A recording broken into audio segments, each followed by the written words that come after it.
이 본문을 보면 우리 안에 계신 성령님이 시기하신다를 말합니다. 시기로 번역된 헬라어는 envy, jealous로 번역이 됩니다. 질투와도 같은 뜻이에요. 출애굽기 20장을 보면 하나님이 십계명을 주십니다. 1번 나 여호와 외에 다른 신을 두지 말라. 2번 우상을 만들지도 섬기지도 말라. 그리고 바로 이어지는 말씀이 나는 질투하는 하나님이라 I am a jealous God 이라고 말씀하십니다. 이는 하나님이 자기 백성을 사랑하셔서 그래요. 본문으로 하면 사모하셔서 그렇습니다. 그런데 이스라엘이 하나님이 아닌 우상을 섬긴다면 하나님은 질투하십니다. 호세아서로 하면 하나님이 남편, 이스라엘은 아내로 비유됩니다. 실제 등장인물은 호세아와 부인 고멜이에요. 아내가 남편이 아닌 다른 남자를 사랑하면 남편은 질투하게 되죠. 본문 위로하면 성도가 하나님과 친구가 안 되고 세상과 친구되면 하나님은 질투하십니다. 우리 안에 계신 성령님도 그러하시다는 거예요. 친구 관계도 마찬가지이죠. 내가 A와 친합니다. 미국식으로 하면 best friend이에요. 그런데 A가 나보다 더 친한 친구 누구를 둔다면 시기하고 질투하게 됩니다. 그런데 내가 질투가 안 된다면 나와 A와의 관계가 소원해졌거나 아니면 더 이상 친구가 아닌 관계가 돼요. 호세아서로 하면 호세아의 아내 고멜이 남편이 아닌 다른 남자를 사랑하고 아예 집 나가서 삽니다. 호세아가 어느 날부터 더 이상 그게 질투가 안 된다면 부부관계가 끝났다를 말합니다. 하나님과 이스라엘로 하면 이스라엘이 우상을 섬길 때에 하나님이 질투하지 않으신다면 더 이상 하나님의 백성으로 여기지 않으시는 것과 같습니다. 강조점은 질투도 사랑하기 때문에 하는 겁니다. 그래서 질투하시는 하나님은 우리를 사랑하시는 하나님이셔요. 하나님은 자신이 받아야 할 사랑을 우상과 세상과 나눠 갖지 않으십니다. 그래서 이스라엘의 우상 숭배를 영적 간음으로 정죄하시고 질투하시고 본문으로 하면 시기하시는 거예요. 우리 안에 있는 성령 하나님이 시기하신다와 본문 바로 위에 세상과 성도가 짝을 한다를 연결하여 적용하면 다니엘, 사드락, 메삭, 아벳느고 4명의 친구가 같이 이민생활 바벨론에서 하게 됩니다. 다 1.5세 청소년 때 바벨론에 와서 학교도 같이 다닙니다. 킹스 어캐더미 바벨론 왕립학교를 다니면서 졸업 후에 일도 비슷하게 합니다. 공직자로 바벨론 공무원으로 일을 해요. 그 4명이 서로 신앙적으로 의지하고 중보하고 삽니다. 그러던 어느 날 한 친구가 신앙을 떠난다고 해보세요. 내가 바벨론에 사니까 바벨론에 동화돼서 바벨론에서 최대한 성공하고 출세할 거다. 세상과 짝을 한다고 해보세요. 물론 다니엘, 사드락, 메삭, 아벳느고는 안 합니다. 예를 든다는 거예요. 한 친구가 바벨론 왕이 우상을 만들어 절하라고 하면 기꺼이 절합니다. 기도하지 말라고 하면 기도 안 해요. 곧 바벨론이라는 세상을 사랑하고 세상과 벗이 되어 있어요. 그때 다른 친구들이 질투합니다. 안타까운 마음으로 그 친구를 대하는 거죠. 왜 끝까지 믿음을 못 지키나? 왜 하나님이 아닌 세상을 사랑하나? 우리가 바벨론에 왔다고 해서 바벨론 사람 돼서 살면 안 되지. 하나님의 사람으로 이 땅을 사는 건데 그 친구를 사랑하기에 질투하는 마음을, 안타까운 마음을 갖는 겁니다. 본문 위에 세상과 짝을 하지 말라와 본문의 성령 하나님이 시기하신다. 그 차원이에요. 그런데 이런 말씀들이 있다는 것은 성도가 세상과 짝을 하기도 하고 하나님을 근심하게 하는 일을 하기도 한다를 말합니다. 세상 말로 하면 트레저디, 비극인 거죠.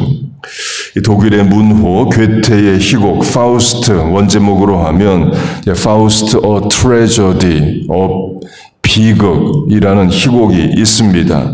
파우스트라는 독일인이 세상에서 얻고자 하는 것을 얻기 위해서 멤피스토라는 악마와 거래를 해요. 하나님이 안 들어주시니까 귀신과 거래를 합니다. 자기가 원하는 것을 다 악마에게 얻고 나중에 악마에게 영혼을 파는 그런 일을 합니다. 사람이 자기 원하는 것을 얻기 위해서 이런 짓도 할 수 있다. 그래서 트레저디, 비극인 거예요. 구약의 이스라엘 우상 숭배도 마찬가지입니다. 하나님께 구했는데 하나님이 안 된다 하십니다. 그럼 사람이 포기하냐? 우상에게 가서라도 달라고 하는 것이 사람의 죄된 본성이에요. 하나님의 백성이 우상 앞에 엎드리는 것처럼 비극은 없죠. 독일의 희곡 작가 괴테가 있다면 영국의 희곡 작가 버나드 쇼가 있습니다. 노벨 문학상을 받은 분이에요. 이 버나드 쇼가 비극에 대해서 이런 말을 했답니다. There are two tragedies in life. One is not get to your heart's desire. The other is to get it. 인생에 두 가지 비극이 있다. 첫째, 원하는 대로 원하는 것을 얻는 것이다. 첫째, 원하는 것을 못 이루는 거고, 둘째, 이루는 거다. 원하는 것을 얻는 거다. 작가답게 문학적이고 또 철학적인 그런 우리에게 생각할 만한 말을 했습니다.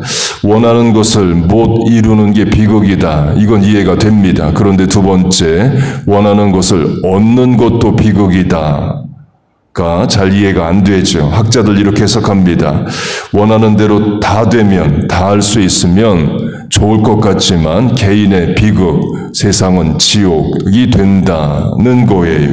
성경으로 예를 들면 다윗이 밧세바와 간음하고자 합니다. 충성스러운 신하의 아내이에요. 율법이 금한 간음이고 죄입니다. 그러나 원하는 대로 해요. 원하는 대로 됩니다. 그 자체가 비극이죠. 하나님의 사람이 죄의 소원을 이룬다. 비극입니다. 그리고 다윗의 가정은 지옥을 만들어냅니다. 자식들 간의 근친상간하고 서로 죽입니다. 자식이 아버지 죽이겠다고 군사 반란을 일으켜요. 그 자식이 아버지의 부인들과 동침합니다. 자식이 4배로 갚으라는 말처럼 간음하여 낳은 아들 죽고 암논, 압살롬, 아도니아 4아들이 죽습니다. 다윗은 1명 죽였는데 4명의 아들이 죽어요. 다윗이 원하는 대로 돼서 이런 일이 일어나는 겁니다. 또 다윗이 인구조사를 하고 싶어 합니다. 그런데 하면 안 돼요. 인구조사는 하나님만 하실 수 있는 겁니다. 그래서 그걸 신하들, 유업장군도 알아서 하지 말라고 말려요. 그러나 다윗은 강행합니다. 원하는 대로 인구조사 해봐요. 하나님이 진노하시고 심판하십니다. 나라의 전염병이 돌아 7만 명이 죽습니다. 비극이죠. 이 당시는 자녀를 많이 낳을 때입니다. 다윗 가정으로 해도 다윗의 형만 7명이에요.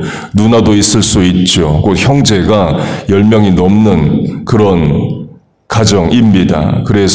그리고도 친척들도 있죠. 곧 1명이 죽었다 그러면 슬퍼할 사람은 20명이 넘습니다. 그런데 이스라엘 백성들이 7만 명이 죽었으면 150만 명 이상이 슬픔에 처하게 되는 거예요. 어느 가정에선 전염병으로 아버지가 죽고 어느 가정에선 아들이 죽고 이런 겁니다. 다윗이 원하는 대로 해서 원하는 대로 돼서 수많은 백성들이 눈물 가운데 처하게 돼요. 비극이고 다윗이 만들어낸 지옥인 거죠. 이게 하고 싶은 대로 돼서 이렇게 된 겁니다. 같은 차원으로 다윗의 아들 압살롬으로 하면 압살롬도 원하는 게 있습니다. 아버지를 죽이고 자기가 왕이 되는 거예요.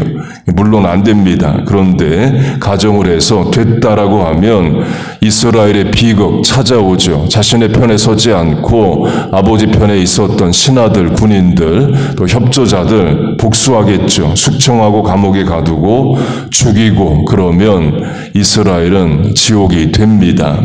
또 다른 아들 아도니아도 난을 일으킵니다. 아도니아도 원하는 대로 된다고 해보세요. 물론 안 됩니다. 가정을 그렇게 하면 아도니아가 난을 일으킬 때 다윗은 나이 많아 늙어 있어요. 그래서 그랬는지 이제 군대 장관인 요압이 아도니아 편에 섭니다. 밧세바는 아도니아가 난을 일으켰다는 말을 듣고 자기 아들 솔로몬을 왕시켜달라고 다윗을 찾아갑니다. 나단 선지자도 다윗을 찾아가서 솔로몬 왕시켜야 된다 말을 해요. 곧 아도니아, 요압이 한편이고 밧세바, 나단이 한편입니다. 다음 왕이 누가 되느냐에 따라서 누가 살고 누가 죽는 일이 일어나는 거죠. 아도니아가 원하는 대로 되면 비극, 지옥이 만들어집니다. 아도니아가 왕이 되면 솔로몬 죽이고 나단 죽이고 밧세바 죽이고 다 그렇게 되겠죠. 곧 원하는 대로 다 되면 비극이 되는 차원도 있다는 거예요. 누가복음 15장의 탕자도 마찬가지입니다. 원하는 대로 됩니다. 젊은 날 소원 이루어져요. 노력하지 않은 큰 재산을 얻습니다. 아버지의 유산을 받아요. 그리고 창기와 더불어 가산을 까먹는다. 호랑방탕한 삶을 삽니다. 이거 자기가 해보고 싶은 거 그대로 되는 거죠. 그러나 탕자 때문에 그 가정 비극 이루어집니다. 아버지는 아들의 생사가 확인이 안 되기 때문에 마을 어귀에서 늘 누군가를 기다립니다. 아들 같은 청년 남자만 지나가도 뛰어가서 확인하는 그런 일을 만들어요. 탕자 본인도 결국 비극적 결말을 맞습니다. 다 잃어버리고 되지 만도 못하게 되는 그런 삶을 살게 됩니다. 이런 일이 왜 일어나느냐? 탕자 원하는 대로 돼서 그런 거예요. 구약 성경에도 탕자 같은 인물 찾으라면 삼손입니다. 삼손은 사사입니다. 그런데 사명에 따라 살기보다는 자기 본성, 죄성에 따라 살아갑니다. 율법에 의하면 일반 백성도 이방인과 결혼하면 안 돼요. 그런데 본을 보여야 할 사사 지도자 삼손이 늘 이방 여인만 사랑하고 쫓아다닙니다. 원하는 대로 삼손 살아갑니다. 그래서 어떻게 되느냐? 비극적 결말을 맞습니다. 눈알 뽑히고 짐승처럼 물맷돌을 돌리는 일을 하게 되죠. 지옥 같은 삶을 살게 돼요. 자녀로 하면 젊은 날 원하는 대로 다 되면 인생 위험해지는 차원도 있습니다. 우리도 마찬가지죠. 우리의 마음의 소원이 늘 하나님 앞에 옳고 바른 게 아닙니다. 때론 죄의 소원도 품고 악한 생각도 품습니다. 그게 된다고 해보세요.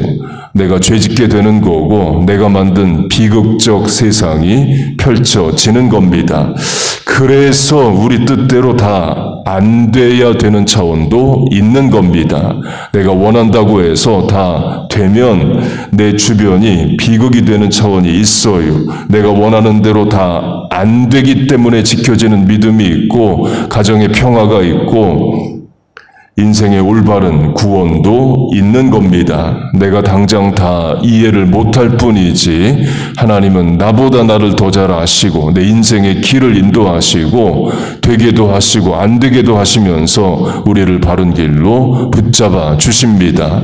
여러분 믿습니까?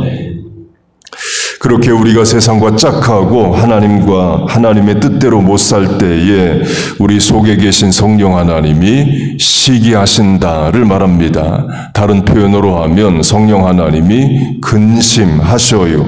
이사야 63장 그들이 반역하여 주의 성령을 근심하게 하였으므로 에베소서 4장 하나님의 성령을 근심하게 하지 말라. 우리는 반대로 해야죠. 내 안에 계신 성령 하나님, 아버지 되신 하나님을 기쁘시게 하는 삶을 살아야 됩니다. 방법은 하나님 말씀대로 사는 거예요. 하나님은 이미 우리에게 뭘 기뻐하시고 뭘 의로 여기시고 무엇을 죄로 여기시는지 다 성경에 알려주셨습니다. 읽고 믿고 지키고 순종하면 됩니다. 그렇게 살아가는 우리와 자녀들 되시길 축복합니다.